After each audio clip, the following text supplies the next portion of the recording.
Let's cut the bullshit. Just drop the job. Adam and Simon's Bullshit Busters. Hello, everybody, and welcome to Adam and Simon Bullshit Busters. My name is Simon Batchelor. I am Adam Bastick. And this episode, we are going to be talking all about the environmental impact of AI. So there's lots of new AI tools out there. There's lots of people talking about using AI, and there's often an environmental impact that sits behind these tools. And today we're going to be looking at that. That's been brought to our attention by a fan of the podcast, Mark Steadman, who was commenting to us about how he would like to understand more about some of the energy and power and all the different aspects of how AI affects us. And there was also a couple of headlines that caught our attention. There was one in The Guardian and also one in the FT. And essentially that headline is that Google's emissions have jumped by nearly 50% over 5 years as AI use surges. So in response to all of this, we thought we would unpack a little bit about what is lying behind the environmental impact of AI. So Adam, do you want to run us through a bit of some of this and how it works? Yeah, and I think it's quite a big topic because obviously AI is arguably replacing net zero as the sort of big topic of the moment. I'm sure there's a fancier word for that in French, which I can't remember, but I think it has come through very recently as the new kind of hot thing, is the thing that is attracting headlines. And I think it's important to understand how, as a small business, you therefore respond to that if you are sustainably conscious or working to reduce your footprint. And I think really for me, the fact that it's been Microsoft and Google, both their emissions have gone up, and I'll go into details on that shortly. They're the good guys in the tech space to a certain extent. They've had the most ambitious reduction targets. They're experimenting the most with technology, like Microsoft are putting data centers underwater off the coast of Orkney to try and kind of keep them cooled and avoid water usage. And Google's been buying up just entire wind turbine farms and stuff like that. So these are people who are not necessarily working against this, and therefore it's been quite a surprise to see this jump, not by small amounts. So apologies for anyone who is watching on the video. We are also on YouTube. For those of you who are listening to audio only, you might see my screen flicker as I work through some notes that I've just got in the background here. So I think the key things are, yes, and Microsoft, they've got a target of being carbon negative by 2030. But their emissions have jumped from 12 million tons of carbon dioxide equivalent in 2020 to around 17 million, which is an increase of around 30%. And then That's Google's, it's quite a lot. Just also, sorry to just jump in here, Adam. For context, could you give us, what's the equivalent of about 1 ton? Because obviously 12 million tons sounds like a lot, but it's it's in danger of becoming just another big number. It's just a very big number, yes. So 1 ton of emissions is roughly, and correct me if I'm wrong here from memory, is about 3 return flights from London to Glasgow is 1 ton, or your domestic gas usage for, if you've got a gas boiler in your house, that's probably about 2 tons of emissions for an entire year. So 12 million tons is about 6 million homes gas usage. So quite considerable. That's good. I think that adds quite a lot of context as to how much 12 million tons is. Yes, thank you. And I think the thing with Microsoft is that was in 3 years, right? So 2020 to 2023, 30% up. Google, that was against the 2019 baseline. So they had 9.7 million tons in 2019. That's now increased to, 14 million tons in 2023. So a considerable increase there. Where this has come from, you might think, that's all going to be just energy and nothing else. And the answer is, sadly, it's a bit more complicated than that. So the energy emissions are mostly coming from increased... their emissions are mostly coming from increased purchase of goods. So it's actually their supply chain. I can't remember exactly. I think Microsoft, their energy consumption's only gone up by about 6%, or it might have even dropped by 6%. There's a figure there somewhere. Should have done my research beforehand, but it's marginal in terms of their total usage. The biggest chunk of that is that their supply chain emissions have gone up by about 29%. So they're buying up a shitload of data centers and materials because they need more computing power, because the more people who are using AI means they need to run more processes. The more processors they need, the more processors they actually need to deliver that. And this is where I think it comes down to this idea of consumption.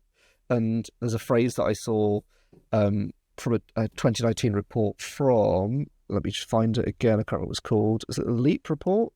Lean ICT report, sorry.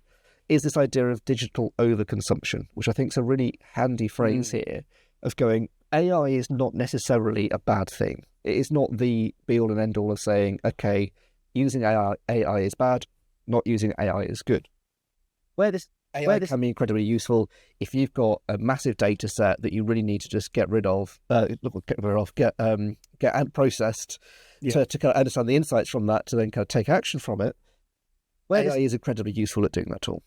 If you are trying to generate an email that you could just write yourself in 2 minutes' time, that is probably not the best use of AI. And I think this is where this idea of overconsumption is coming from, in that, one, you are going to be increasing your emissions by using AI frivolously, and you might be kind of instigating an increase of rare earth minerals and mining and all of that stuff by using AI heavily, which is then driving Microsoft to just go and, build more, servers or data centers. And there's also water usage, which I'll come on to in a second, which is another big issue here. So I think the simple way to think of this is like, how many of you listening have got a spare laptop or spare phones in a drawer at home? Where this that by the entire kind of Microsoft fleet, and how much technology they'll be running on, that's when we get to the scales of the problems that we're seeing here, is that it's driving a huge increase in physical, where the stuff that is needed to move this bits of data around. And I think just touching on that overconsumption point, I was listening to a podcast the other day and they referenced something that I've looked up, and it is essentially the difference between doing a search query on Google versus ChatGPT. So I've heard a lot of people recently say that rather than using Google search, they've now switched to ChatGPT. And ChatGPT is, fairly good at finding the answers to search results. So you could ask, what is my nearest dentist, for example? You can ask ChatGPT that and it will come back with an answer. There is a danger that it will have hallucinated that answer and just made up a practice, a phone number, lots of things. So it's not always the best thing to use. But relating it to what we're talking about, then a number of people have quoted a report that said that a ChatGPT query uses between 15 and 25 times more energy to do the same search as Google. And Google have internally reported that when they deliver an AI result alongside search, that increases the energy consumption by 10. So it's a tenfold increase to add that AI snippet under the search. And this is the concern, right, is that Google has just really announced that feature for basically everybody. So every Google search, they're now applying that to. So I imagine, so the stats we just quoted were 2023, that's last year's figures. They're now doing that. I mean, maybe they're running this all on hardware they bought last year, which is why the footprint's jumped. But I imagine it's going to go up again this year as they do that. I'd imagine their energy consumption will.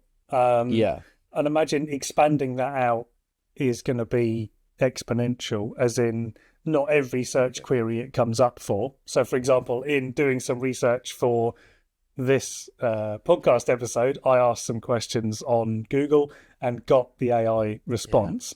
I also asked ChatGPT and got, I asked Perplexity, because then you get the sources, and got some very different answers from different reports and different sources. So there is a case for both, but I think it's just interesting how if you just rely on ChatGPT to do everything, or an AI search tool like Perplexity to do all of your searching, you are potentially increasing your energy consumption of that internet activity, not by a small amount, but by 15 or 25 times. I mean, it's a huge number. I think this is the concern, right? It's just the scale of it. Just to put this in context as well, there's an article, this is a bit stat central, so apologies for anyone who's not number orientated. There's a report from Semi-Analysis where by 2030, 4.5% of global energy generation is going to be just used on AI. That's 5% is a big number when you're taking into account the entire world versus, I mean, I don't know what the comparative stat for that is for like domestic usage at the minute, but it's going to be smaller than that. So that's just the energy focus, and there is an argument to be made there. Well, actually, if we do rapidly deploy solar panels, wind turbines, tidal power, etc., that we will be able to kind of maybe outstretch that and mitigate that. In reality, I don't think that's the case, because I think AI is growing quicker than the deployment of renewables, despite the fact we are deploying renewables at a very positive and aggressive rate. But yeah, there's a consideration there that that energy could be used for something else that is better. And the same was happening with blockchain, where we saw coal power plants being fired up to mine crypto stuff for no real reason. It wasn't actually adding any value to individuals. It was the idea of overconsumption of digital assets in a way that is not healthy or useful. Yes, I think NFTs also fall into the same thing. Incredibly inefficient for essentially a kind of digital capitalism badge. There isn't really anything to show for an NFT beyond the fact that you own it. So it's bragging rights, basically. It's incredibly carbon and energy intensive bragging rights. Now, we could get into a whole neoliberalism, capitalism thing here. We'll save that for another time, maybe in the pub. But yes, I think there is a real... Yeah, exactly, yeah. So I think there is an interesting thing here around energy usage and just where that energy usage appears. So, for example, another stat I found, this is a really stat-heavy podcast, good, well done, stats fans. Another energy fact I found is that generating a high-resolution image on something like Midjourney or DALL-E uses about the same amount of energy as half a charge of a smartphone. So that is an enormous amount of energy, and I think that's something we can kind of start to understand. So if you generate 2 images, you could have charged your phone. And you think of all the people that don't have enough energy in their day-to-day to charge a phone, then actually you can really start to see where this inequality of energy use is occurring. But also I think the important thing is that because that energy is not coming out of your phone, you don't necessarily see it. So although it takes the energy of half a charge of phone, I think if you were using your phone and to make a DALL-E image and it drained half your battery, you might think more consciously about whether you needed to generate that image. But because it happens in a data center somewhere in probably North Carolina, it's crazy how much energy is just been absorbed into a process that you never see or feel. That remote, that cloud element is something that I think has been sort of outsourcing of the environmental impact is a phrase I often hear there. It's the same with a lot of things, right? Where like beef has got about 1 kilo of beef's carbon footprint's about 90 kilos or 95 kilos, something insane like that, because you just don't see the processes behind it. All you see is the end result. And it's why packaging becomes what main thing that most people are concerned about in their business, is because it's very visible to them. Whereas looking into something like packaging or energy usage or supply chain emissions, it's just so invisible and it's why that you're not necessarily going to see it. I just want to, speaking of this, I just want to go to water as well, because the important thing with, it's not just energy, it's also water usage, which is having a big impact on local communities. And that probably includes the UK in terms of data centres using quite a lot of energy there. We have got good solutions for that, which again, we'll mention shortly once I've remembered the name of the company. But so this is a very rough estimate, but for every AI request, you're using around 25 millilitres of water. That doesn't sound much for a single amount, but, if you're asking 40 questions to a chatbot interface on like a, support network, or if you're, messaging your telephone company asking for, and it's wiping your bill or whatever, they might be using AI for that. That's going to be the equivalent to around a litre of drinking water for 40 requests. So this starts adding up very quickly, where for Google's activities last year, Google's AI data centers alone used an estimated 13 billion litres of water for cooling. And this is just in cooling the servers down, because AI is obviously it's very energy intensive, and therefore that energy is being used to create some sort of waste heat. That heat then needs removing from the chips and then cooling down, and it's why therefore you're using a whole lot of water. Around 90% of that 13 billion litres of water was drinkable. So we're starting to see the impact as well on, actually water security is going to be a massive issue over the next 5, 10, 15 years, especially in the southeast of England. Don't think it's because we're in the UK, we're away from this. Places like Brighton are going to be under increasing water pressures over the next, now, I think it's Horsham District Council actually banned a new development of a new industrial estate developing because there wasn't enough water locally. So you start to see these pressures coming through that's only going to be exacerbated potentially by our AI as well, unless we start adopting alternatives. And there is a company called Deep Green doing very cool stuff where they are putting data centers in municipal swimming pools, well, not in, but nearby swimming pools, so that all that waste heat, all that waste kind of, all the water cooling that is being used to cool down data centers can then be used to heat like a swimming pool or something instead. And therefore there's this more circular process going on. So we do have the solutions here. It's not all bad news, but I think really it is just make sure you're not using AI indiscriminately and unnecessarily. Yeah. It has its uses. It is a very powerful tool and it is potentially a positive force for good. However, we need to use it responsibly. Can't talk today, which is not good for a podcast. I think it's really interesting because there are quite fast-moving developments in submerging servers in non-conductive fluids, which then obviously mean that you can cool them a lot more efficiently using a lot less power, because you've basically got this weird viscous jelly that sits around the server in a bath, basically, and then you pump that liquid through it, and it's far more energy efficient. This kind of tech is coming. It's not here yet at scale. There are a number of companies that can do it, especially if you have an on-site server. They can do it on-site and you can cut your energy bill by an enormous amount. I can't remember the name, so maybe Editor Me will drop back in with the name and put it about here. The name of that company will appear. If you're listening to the podcast, it will be in the podcast notes. But I think that is coming. The other thing that has happened, so Google this year in the US ran out of renewable credits to buy.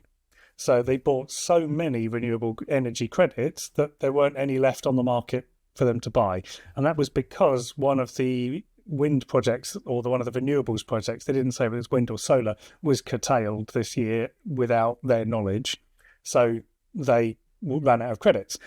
So interestingly, they are now investing more to build their own renewable infrastructure, which I think is really interesting. You know, it's a positive sign. As we said at the top, Microsoft and Google and to some extent Amazon are also putting enormous amounts into their own energy security because they rely heavily on renewable energy credits in order to make their operations viable in the current marketplace. And I think that's a really positive sign and something that shouldn't be understated or undervalued. You know, they're doing a lot more than necessarily they need to. They could all just be sitting there building coal power stations, especially in the US. There'd be no one there to stop them. But they're making, an active business decision to make the right choice, which is to fund and pressure renewables grid to be like, we need more, we're hungry. Obviously not ideal, but at least it's some momentum in the market in the right direction. So I think there's a couple of things just thinking about, well, where is this going? I don't feel like it's going to go exponentially up forever, because although that is the way the graph is currently pointing, knowing how software, chips and energy efficiency of things work, I think it will get more energy efficient. When you look at blockchain and then the other cryptocurrencies that came out after it, they use, in some cases 95% less energy by just having better software. So I think there's a lot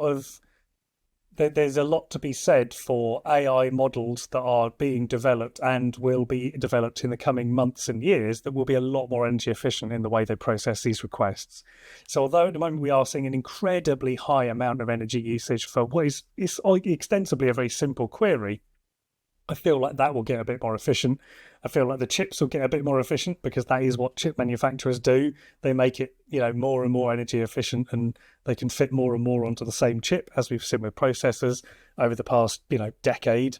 So I think all of these developments will come, and I hope that the industry is going to take this year as a real warning, because, missing your net zero target is quite something to be, saying, actually, the graph that's supposed to be going down has gone up this year. I feel like industry pressure, I hope, is going to be kind of pushing that graph back down again. Have you got any thoughts on that, Adam? Yeah, I'm just trying to find it. I can't find it, which is a bit annoying, but there was a startup, I'm sure it was somewhere in Europe, that was doing energy efficient AI stuff, and they had like a stat where it was the kind of requests that they were doing were like 95% less or something like that. So as you say, I think that we are going to see that flatline and hopefully reverse in some way. There's still going to be, still can't get away from the fact that AI is still going to be more usage than other processes. Yes. But I think that's going to be the case of any kind of progress in technology anyway. We're not going to be able to stop that. And renewables are there, and also in that same process of becoming better and better. It is that overusage of just going, actually, as a small business owner, are you being conscious of how you're doing this? What is the best way for you to most appropriately use this technology? And that's the same with any technology. And we have the same sort of discussion, and we were having this just before we started recording, around like electric vehicles and petrol vehicles, where electric cars are better than petrol cars, however, still require a huge amount of resource to create them. And therefore the advice is never just as flat as get an electric car. It is, what journeys are you taking? Let's understand how you're making journeys and moving around. And do you need a car at all? Maybe you could get a car share or a car club or a e-bike without sacrificing any quality of life, with having potentially an improved quality of life, but by using different technology that is actually more appropriate to you. And I think this is the real challenge and change, is just understanding how you're using it, why you're using it, and therefore what the most appropriate response for you is. So don't take this as a fear-mongering episode, I don't think. No. It is a interesting one, considering Google and Microsoft and others are under legally binding net zero targets to reduce their emissions, and they've just jumped up, which might make people think, well, what's the point in bothering? Microsoft and Google's response to that is to push their supply chain harder for lower carbon emission solutions to this. They are not just going to stand still on this and go, oh, well, that's there. And I would recommend, if you are curious about this, all these figures are publicly available. They're in their reports. They're very well written up and quite easy to understand, in terms of Google have turned around and said, because of us doing this, our emissions have gone up by X. They're not hiding it. This isn't like a exposure thing from the FT or the Guardian. It is just or from the Bullshit Busters podcast. No. Yeah. One day we'll be in the bleeding edge of supply chain news, but not yet. I mean, so we will put all of the links to the articles that we've spoken about in the notes of the video and the podcast, so do dive deeper there. If you've got a question about what we've spoken about, or if it's got you thinking about something and you'd like us to dive deeper into a particular topic or angle of this, then do get in touch, drop us a message on LinkedIn. That's probably the best way to get hold of us. Also, if you've been watching this thinking, well, hang on a minute, Simon, I'm doing something that I think makes a real change, and you'd like to talk to us about it. If you are that server company that's making great advances in submergible servers, if you're building data centers that are changing the game, then we'd love to have you on the podcast and talk about all of the great work you're doing. If you are a renewables company and you're like, I really want to tell you this great thing that I know that you don't, please come and talk to us. We'd love to talk to you about the work that you are doing, and we'd love to share all of that work with our audience. So if you do want to get in touch with us about a guest, a recommendation, or a request, again, just drop us a request to connect on LinkedIn and a message, and we will hopefully be speaking to some more guests soon. So thanks everybody for listening and watching, and we'll see you next time. Speak to you soon. Cheers, guys. Bye. Bye. Let's cut the bullshit. Just drop the job. Alan Simon's